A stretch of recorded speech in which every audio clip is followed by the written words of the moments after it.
Oke, selamat datang kembali. Kali ini, kita akan sama-sama membongkar salah satu surah Al-Quran yang paling padat secara argumen dan filosofis, yaitu surah Al-An'am. Ini bukan sekedar surah yang isinya perintah loh, tapi lebih kayak sebuah undangan terbuka untuk benar-benar menggunakan akal kita. Langsung aja deh, kita mulai dengan pertanyaan yang mungkin paling bikin penasaran. Kenapa sebuah surah yang isinya begitu dalam tentang logika, penciptaan, moralitas, hakikat Tuhan, kok malah dinamai Al-An'am, yang artinya hewan ternak? Aneh banget kan kedengarannya? Tapi justru disinilah letak kuncinya.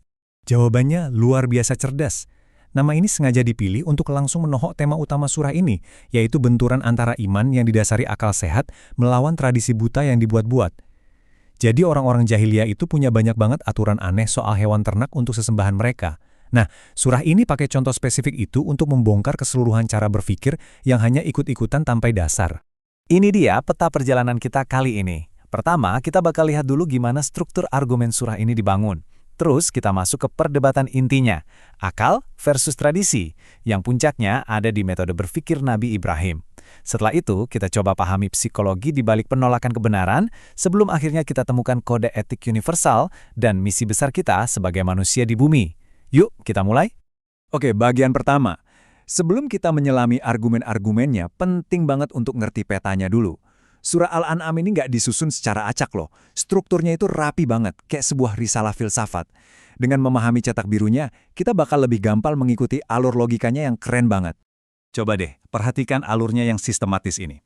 Surah ini dimulai dari hal yang paling dasar, bukti adanya Tuhan dari alam semesta. Dari situ, lanjut ke dialog-dialog rasional, terus mencapai puncaknya di logika Nabi Ibrahim.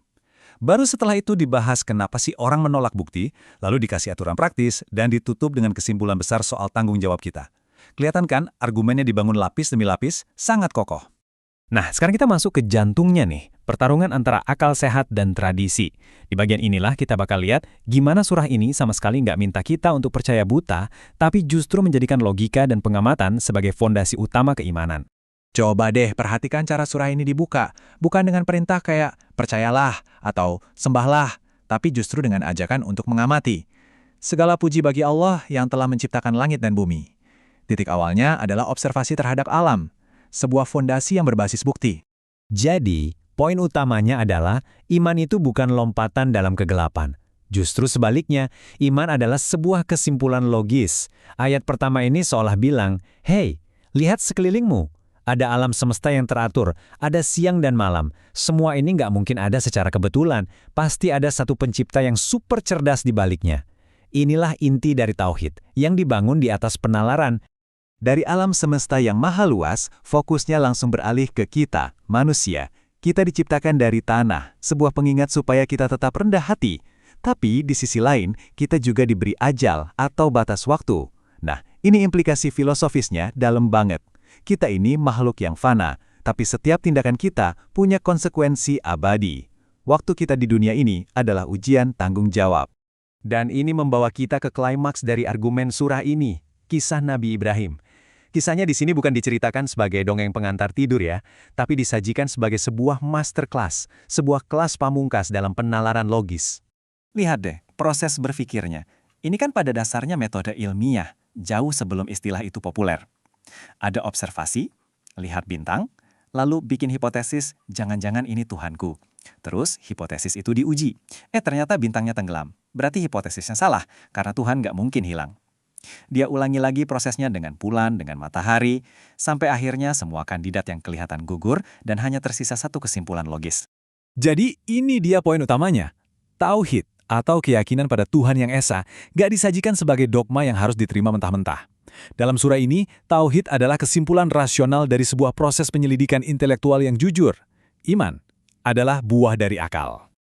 Oke, tapi kalau argumennya sejelas dan serasional ini, kenapa masih ada orang yang menolaknya? Nah, disinilah surah ini jadi makin menarik. Ia beralih ke wawasan psikologis yang, jujur aja, terasa sangat modern. Kenapa sih manusia itu sering menolak kebenaran, bahkan ketika buktinya sudah jelas di depan mata?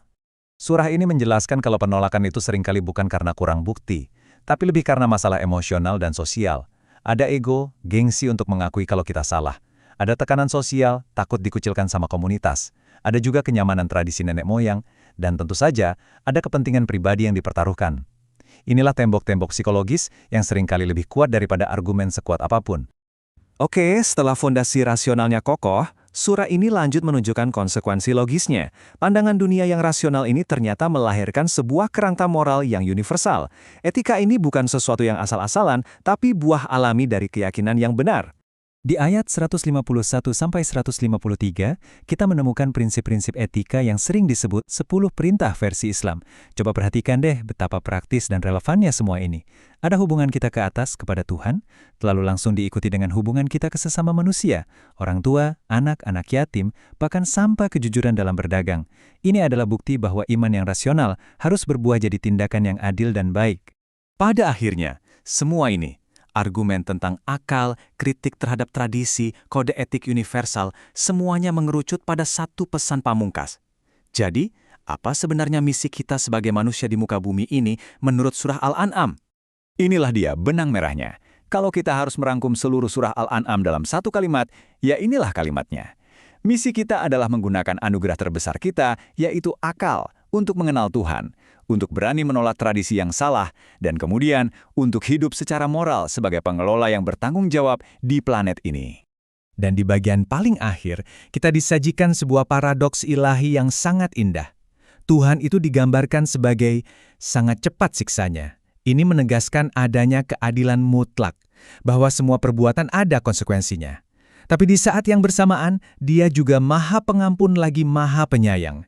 Ini adalah keseimbangan sempurna antara keadilan dan kasih sayang Tuhan yang tak terbatas.